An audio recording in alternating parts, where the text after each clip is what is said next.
நம்ம அரசியலுக்கு வர்றதுக்கு முன்னாடி அட இவரெல்லாம் வரமாட்டாரியா, அவரே வரல, இவரே வரல, இவருங்க வர போறாரு அப்படின்ட்டு நிறைய பேர் ஜோஷியம் சொன்னாங்க.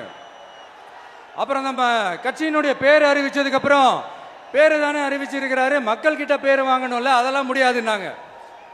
அப்புறம் ரொம்ப முக்கியமா மாநாடுலாம் எவ்வளோ பெரிய விஷயம், அதெல்லாம் இவர் ஒத்தால எப்படி பண்ண முடியும், சும்மா பக்கத்தில் புஷியானதை வச்சுக்கிட்டு மாநாடுல எப்படி நடத்தி காட்ட முடியும், அதெல்லாம் அவங்களால முடியாது. அப்புறம் மழை பெஞ்சு எல்லாத்தையும் எடுத்துரும், ஏன் என் கூட இருக்கிறவங்களே கூட தான் சொன்னாங்க. அதுக்கப்புறம் என்ன நடந்துச்சுன்னு உங்க எல்லாருக்குமே தெரியும். இப்போ புதுசாக ஒன்று சொல்ல ஆரம்பிச்சிருக்கிறாங்க. அது என்னடானா, ஆட்சியை பிடிக்கிறதெல்லாம் அவ்வளோ ஈஸி இல்லை இல்லையா. இப்போ அதெல்லாம் விட்டாங்க, இப்போ இங்கே வந்துட்டாங்க. இவர் நேராக ஷூட்டிங்லேருந்து வருவாராம், வந்து ஆட்சியை பிடிப்பாராம். அது எப்படி இவராலே முடியும், அவராலே முடியல, இவராலே முடியல, அவருக்கு அத்தனை வருஷம் ஆச்சு, இவராலே எப்படி முடியும்ட்டு ஒரு பக்கம்.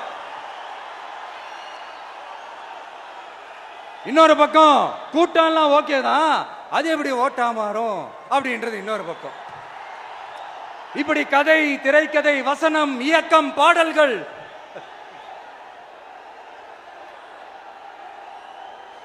அதனால இந்த அரசியல் ஆய்வாளர்களுக்கு நான் சொல்றதெல்லாம் ஒன்னே ஒண்ணுதான், நல்லா கேட்டுக்கங்க. இந்த விஜய் ஏதோ இந்த பல லட்சம் பேர் கூடுற கூட்டத்தில் மட்டுமே இருக்கிறாரு அப்படின்னு மட்டும் தப்பு கணக்கு போட்டாதீங்க. ஏன்னா நம்மளுடைய இந்த கூட்டம் வெறும் ஓட்டா மட்டும் இல்லைங்க, வரப்போற தேர்தலில் மக்கள் விரோத ஆட்சியாளர்களுக்கு நாம வைக்க போற வேட்டா, நம்மளை கோட்டைக்கு அனுப்ப போற ரூட்டா இருக்க போதுன்னு சீக்கிரமாவே தெரிஞ்சுப்பீங்க.